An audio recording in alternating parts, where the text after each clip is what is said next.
Obrigado, presidente. Eu acho que o ideal seria começar parabenizando os membros desse Congresso que, num feito histórico, conseguiu ficar do lado do povo brasileiro, algo que o povo brasileiro muitas vezes já tinha perdido as esperanças. Quando nós derrubamos o decreto do IOF, nós tomamos ali uma iniciativa de acabar com esse aumento de impostos que está cada vez mais pesando no bolso do povo brasileiro.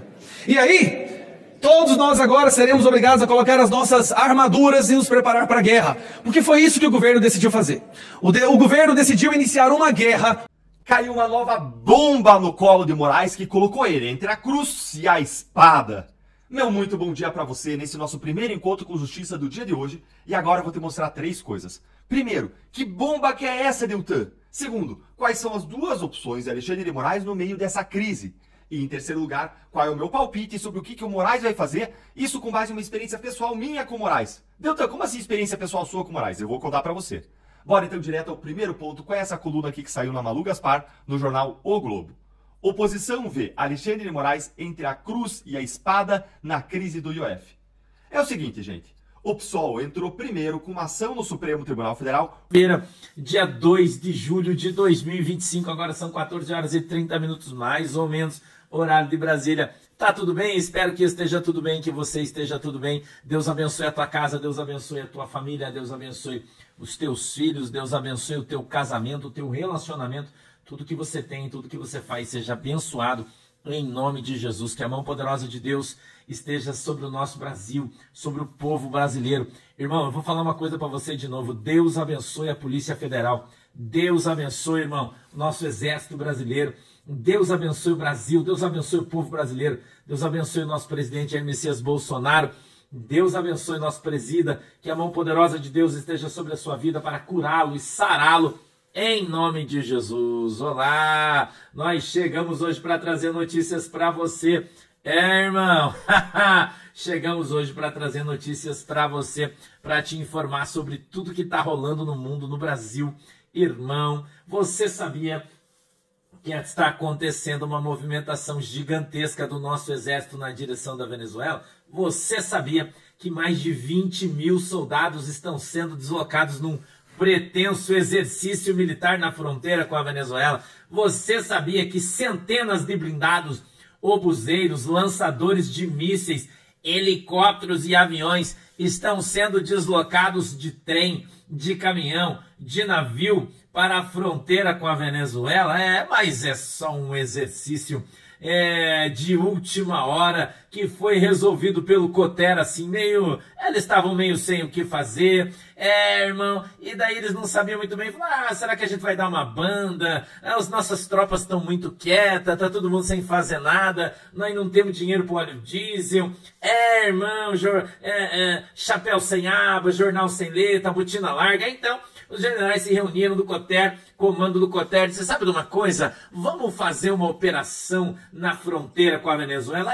Vamos levar para lá 20 mil soldados, nós estamos sem dinheiro, não tem dinheiro para tomar café, meio expediente, estamos tudo ferrado, não temos combustível, não temos nada, mas vamos lá para cima. Quantos soldados vamos levar? 20 mil. Vamos mobilizar também os paraquedistas, PQD? Batalhão de Operações Especiais? Sim. Batalhão de Operação na Selva? Sim. Nossa, mas por que tanta gente? Vamos deslocar navios da Marinha? Sim. Vamos deslocar aviões da aeronáutica para lá, alguns caças. Sabe aqueles que estavam sem combustível, não tinha gasolina? Esse aí mesmo. Vamos levar vamos. Mas como é que nós vamos conseguir? Nós vamos pressionar o presidente Lula aí, dar um calor nele, e parece, irmão, que liberou um din-din aí.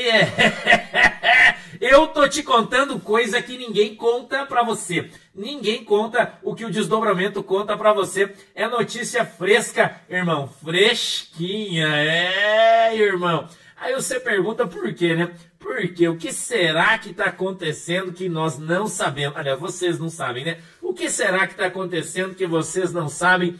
Que tipo de movimentação aconteceu na Venezuela para que o exército brasileiro tomasse um susto e reagisse rapidamente, irmão, numa das maiores operações militares da história do Brasil?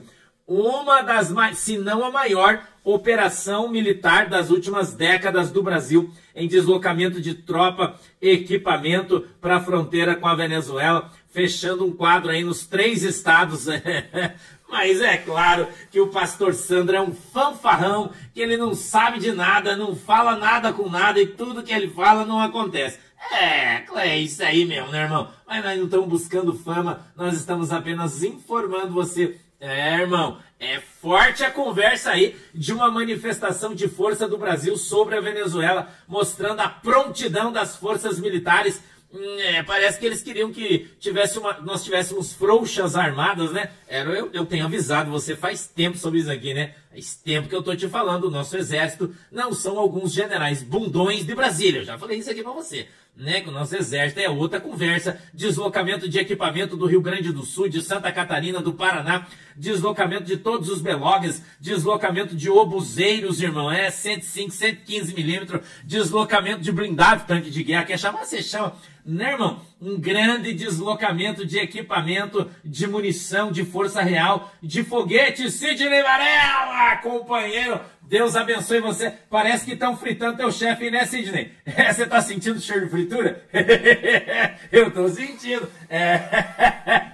Irmão, parece que tá acontecendo um movimento de fritura em São Paulo aí, né?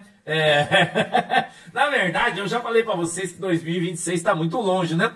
Muito longe. Obrigado, Jandira, tá trazendo um chá de durex e falou, cuidado que tá pelando.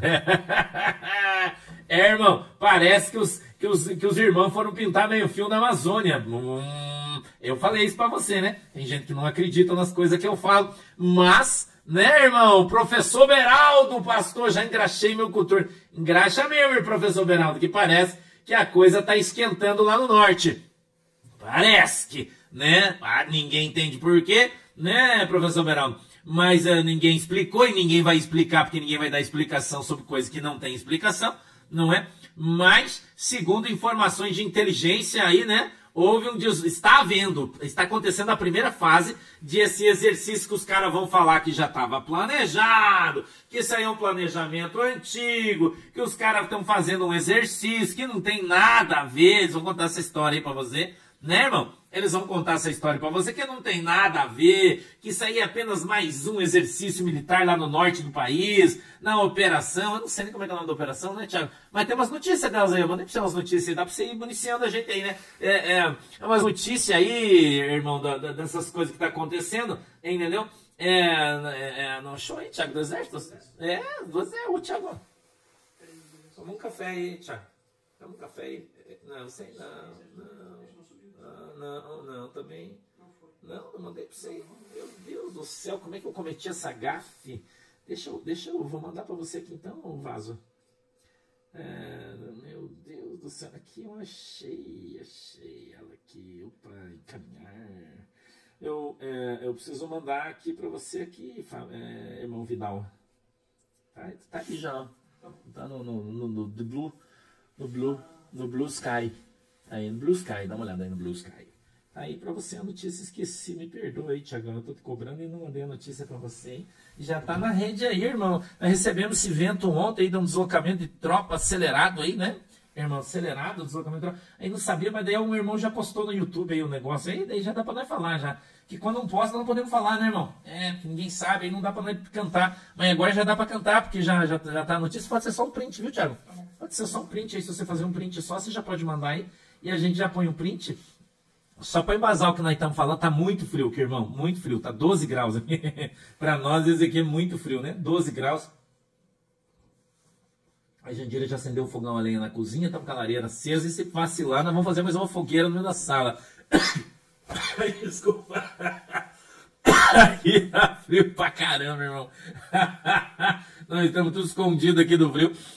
Um monte dá pra acender fogueira aqui em casa. Nós estamos acendendo aqui, irmão. Acender fogo aqui na lenha, pra lá de graça aqui, né? Você sabe, já falei pra você. E aí nós estamos aí, o Thiago tá tentando aí colocar pra nós. Achou aí, ó. Opa! Olha aí, irmão. Olha aí, irmão. Olha aí a notícia no canal Militarizando o Mundo. Obrigado aí aos irmãos do canal Militarizando o Mundo. Já vazaram a informação e a gente vai poder mostrar pra você aí, ó. Tá? Vai, Corinthians! Ô, Zé Roberto, deixa eu mandar um recado pros corintianos. É melhor vocês secar bastante o meu parmeiro aí pra não ganhar o Mundial, hein? Seca aí, senão vocês depois ficam reclamando. Né, irmão? Depois fica reclamando aí, entendeu? E eu vou dizer pra você, o Edir Ponce, não é embuste, Não é galhofa, isso aí é papo é reto, entendeu? Papo é reto, tá? Engenheiro José Henrique Selva, aço. Obrigado, irmão, Deus abençoe vocês. Não é galhofa, entendeu? Não é conversa furada.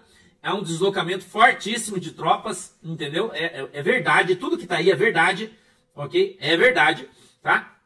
O que nós não tem, informação que nós não temos ainda é o que desencadeou essa operação de emergência, entendeu? Esse aí, né, é a Operação Atlas, né, Alex? Eu acho que é a Operação Atlas, né? Eu acho que esse aí, o nome da operação que o Coter desempenhou aí, né? Tem um grupo de generais aí do Coter, um pessoal de operações aí que tá desempenhando esse aí. A revelia de outros generais que não queriam que fizesse, tá uma briga interna no exército grande, né?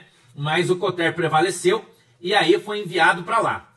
Não tinha dinheiro, isso que houve uma pressão muito grande sobre a presidência. O presidente abriu, enviou a verba para os caras, para tudo que precisava aí. Irmão, a coisa, nós estamos em julho aí, né? Rei Playmar, Indústria Limitada, o melhor equipamento para chocolate. Obrigado, Deus abençoe vocês. Entendeu? Então está havendo deslocamento de viaturas blindadas, de tanque de guerra, você pode chamar se quiser, de obuseiros, que são aqueles canhões com duas rodas que são puxadas por caminhões, né? Todos para a fronteira com a Venezuela. Todos para a fronteira com a Venezuela. Dizem, a conversa é que vai ser feito um grande exercício militar real. Real. Uma demonstração de força para a Venezuela, para que eles não tenham ideias. Parece que essa é a conversa que está rolando aí. Para que eles não tenham ideias, entendeu? É em Bleimar, obrigado, Deus abençoe, tá? Para que eles não tenham ideia, essa conversa é essa aí, tá ok? Mas você acredita na conversa que você quiser. Gil Borges, obrigado. Rio Preto, São José do Rio Preto, São Paulo, obrigado, tá? Para que eles não tenham ideias, tá? Ok? Na verdade, a gente não vai contra a derrubada pelo Congresso da alta do IOF, que foi o governo que fez. O governo aumentou o imposto, aí o Congresso foi lá e derrubou. E essa foi a maior derrota do governo Lula nesses 2 anos e 7 meses de Lula 3. Foi uma verdadeira humilhação. Aí depois, a ação do PSOL para tentar derrubar o veto do Congresso ao aumento do IOF, Lula decidiu que a AGU também deveria entrar com uma ação no Supremo para derrubar a votação do Congresso. Mas é claro, né? O Lula fez isso depois dele consultar informalmente os ministros do STF, é claro, que disseram na imprensa que se Lula entrasse com a ação, ele ganharia no Supremo. Para surpresa de absolutamente ninguém, né? O caso caiu por sorteio com o ministro Gilmar Mendes, mas ele jogou a bola para o Alexandre de Moraes, dizendo que ele já estava relatando, o Alexandre de Moraes já estava relatando um outro processo sobre o mesmo assunto que tinha sido movido pelo PL. Vejam, gente, que no Brasil quem decide tudo é o Alexandre de Moraes. A novidade é quando ele não decide alguma coisa. Pois bem, isso colocou o Alexandre de Moraes mais uma vez em uma situação delicada, porque ele já é alvo de vários ataques de várias frentes diferentes. Bora ver aqui o que diz a matéria. Senadores que fazem oposição ao governo Lula veem Moraes numa situação delicada na resolução do impasse. Por um lado, se o ministro atender o Palácio do Planalto e suspender a decisão do Congresso ou dos parlamentares, a decisão será interpretada como uma declaração de guerra ao Congresso e arrastará o Supremo para o centro da crise. Por outro lado, se negar o pedido do governo Lula, o ministro vai frustrar o Planalto e isolar ainda mais o presidente da República, que amargou a maior derrota do seu 3º mandato com a suspensão do decreto. Isso me leva ao segundo ponto meu aqui. Quais são as 2 opções de Alexandre de Moraes? Olha, são essas. Primeiro, ele pode atender Lula e declarar guerra ao Congresso. Ou então, segunda opção, não atender Lula e deixar Lula isolado, o que significaria o fim do governo, porque Lula só tem o STF hoje para governar, ele não tem mais o Congresso. Você consegue perceber como a escolha é difícil para Alexandre de Moraes? A escolha é entre arranjar uma briga com o governo ou então arranjar uma briga com o Congresso, quando Alexandre de Moraes já tem uma grande guerra contra toda a direita. Ele está então entre a cruz e a espada. Essa expressão entre a cruz e a espada, ela vem lá da época da dominação espanhola nas Américas, em que os conquistadores, eles colocavam os povos originais no dilema de aceitar o cristianismo, a cruz, abandonando toda a sua cultura e identidade local, ou, de outro lado, ser morto pela espada dos soldados. Hoje a expressão é usada como uma metáfora para decisões muito difíceis, como essa do Moraes. Só que tem um grande porém que deixa essa equação mais complexa. Abrir uma vaga no TSE. E se tem uma coisa que Alexandre de Moraes se preocupa mais do que tudo, é com aparelhar o TSE com seus aliados, porque ano que vem nós temos eleições presidenciais. A direita vem forte e Moraes vai fazer de tudo para que a direita não consiga eleger uma maioria no Senado. A ponto dele mesmo chegar a falar com governadores, pedindo para eles concorrerem ao Senado. E nesse contexto, a ocupação dessa vaga no TSE é absolutamente central. Até mesmo porque quem vai ser presidente do TSE nas eleições de 2026 vai ser o Nunes Marques e o vice vai ser o André Mendonça. E aí, como quem indica ministro do TSE é o Lula, o medo do Congresso é que a decisão do Moraes já esteja pronta. Dá uma olhadinha aqui, ó. Moraes já deixou claro para integrantes do governo Lula que é a favor da recondução ao cargo do ministro Floriano de Azevedo Marques, de quem é amigo pessoal há décadas. Para um interlocutor de Bolsonaro, Moraes não vai querer contrariar o governo Lula em um momento em que trabalha pela indicação de Floriano ao TSE. A vida como ela é, resume esse interlocutor. Ou seja, a vida como ela é em Brasília. Tudo é movido por interesses, não pelo direito e nem pela justiça. Afinal de contas, se fosse o direito que mandasse, o Congresso ganharia essa briga sobre o IOF. Porque o IOF ele não pode ser aumentado como um instrumento de arrecadação, como o governo está fazendo. O IOF é um instrumento de política monetária. Se o governo quer aumentar impostos, ele precisa fazer isso via Congresso, aumentando impostos de verdade e com antecedência de um ano. Essa é uma garantia, gente, dos contribuintes. Esse tipo de garantia remonta até a Magna Carta, lá de 1215, que foi assinada pelo rei João na Inglaterra, que restringiu os poderes do rei para aumentar impostos sem o consentimento dos contribuintes, que aqui são representados pelo Congresso Nacional. Ou seja, não dá para o governo Lula sair aumentando imposto para fins arrecadatórios sem o consentimento do Congresso. É claro que o Congresso tem a razão. Pois é, gente. Indo aqui para o meu terceiro ponto, sobre a lição da minha experiência pessoal com Moraes, que se aplica aqui nesse caso. Vocês lembram da minha cassação? Naquela mesma época, havia 2 cadeiras abertas, 2 vagas em aberto no TSE, e Moraes queria indicar o Floriano Marques e o André Ramos Tavares, 2 amigos pessoais dele. A imprensa noticiou várias vezes que o Moraes estava buscando uma agenda com Lula e nunca era atendido. Aí, me cassaram. E depois da minha cassação no TSE, na semana seguinte, Moraes almoçou com Lula e no fim do almoço, Lula nomeou os 2 indicados por Moraes. Olha, os comentários e as conclusões sobre isso eu deixo com vocês. É realmente a vida como ela é. Onde ele quer, sem limite, colocar cada vez mais impostos para que o brasileiro pague, para que ele possa roubar. Não bastou todo o dinheiro que eles roubaram dos velhinhos no INSS, eles querem roubar praticamente 100% da sua renda, da renda de todo o povo brasileiro, para poder sustentar uma máquina fracassada. O Congresso, da maneira correta e seguindo a Constituição, derrubou essa tentativa de mais impostos. E o governo declara a sua guerra. Agora, eu quero falar para vocês, colegas parlamentares, nós estamos diante de um governo que bateu recorde em arrecadação. E o que isso quer dizer? Recorde em valores de dinheiro que foram arrancados através de tributos, taxas, impostos do povo brasileiro. 1,2 trilhão! E é um recorde nesse ano de 2025. Não sendo bastante, mesmo com recorde de arrecadação, ele está batendo outro recorde. Recorde de rombo fiscal. Mesmo arrecadando mais do que qualquer outro governo, ele está gastando mais do que qualquer outro governo. E descontroladamente quer agora que todo mundo ajude a pagar essa dívida. Inclusive você, que recebe apenas um salário mínimo. Mas o Congresso interferiu e disse não. O que o Lula fez?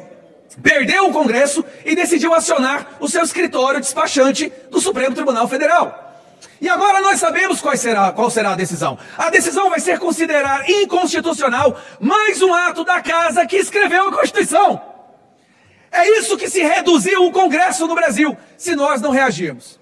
Saiu uma pesquisa ontem, meus caros amigos, que eu acho que merece ser compartilhada aqui. Uma pesquisa feita pela Quest, conosco, com vocês, aqui nos corredores do Congresso. O que os deputados federais pensam do governo Lula? E a resposta é: a avaliação do governo Lula pelos deputados federais. 46% consideram negativo, apenas 27% consideram positivo. A avaliação do Lula pelo Congresso. 51% considera esse governo negativo e apenas 18% considera esse governo positivo. Agora vamos lá. Quais chances do Lula aprovar a sua agenda? Agenda que entendam como aumento de impostos, aumento de taxas e mais censura. 57% dos deputados consideram baixas a possibilidade, 36% consideram como sendo altas. Agora, o que eu achei mais interessante é que o centro saiu em agosto de 2023 de 31% possibilidade de não aprovar para 57%. O governo perdeu o centro, gente, o seu pilar de sustentação. E qual é a culpa disso, de acordo com a pesquisa? 45% acredita que é desarticulação política do governo. 33% acredita que é o impasse da anistia. Agora vamos lá. O que nós, enquanto deputados federais, pensamos do STF? 48% consideram o STF de forma negativa e apenas 27% positiva. No centro, esse número é 44% negativo. E aí vem o número que mais me assustou. 49% dos deputados consideram que o STF interfere sempre no Congresso. Aí eu faço uma pergunta. Onde estão esses 49%? Quando nós podemos votar projetos que devolvam as nossas atribuições, devolvam as nossas prerrogativas e coloquem o STF no quadrado deles. Porque coragem para responder uma pesquisa, muitos têm. Mas coragem para agir e colocar assinatura num projeto, poucos têm essa coragem. E é essa covardia de muitos daqui que faz com que hoje nós sejamos humilhados e reduzidos, tendo o presidente da República numa coletiva de imprensa falando que não está nem aí porque o Congresso faz, porque o que ele não aprova aqui, ele vai no STF. Olha a vergonha que nós estamos passando. Mas outra opinião curiosa que também foi retirada dessa pesquisa, e aí pode chorar o pessoal da esquerda, é que os deputados daqui acreditam que o próximo presidente, isso quem fala é 50%, vai ser da oposição. Vai ser Bolsonaro, quem o Bolsonaro indicar. Apenas 36% acreditam que vai ser um candidato ou Lula ou da esquerda. Nós estamos vendo neste momento o funeral do governo Lula.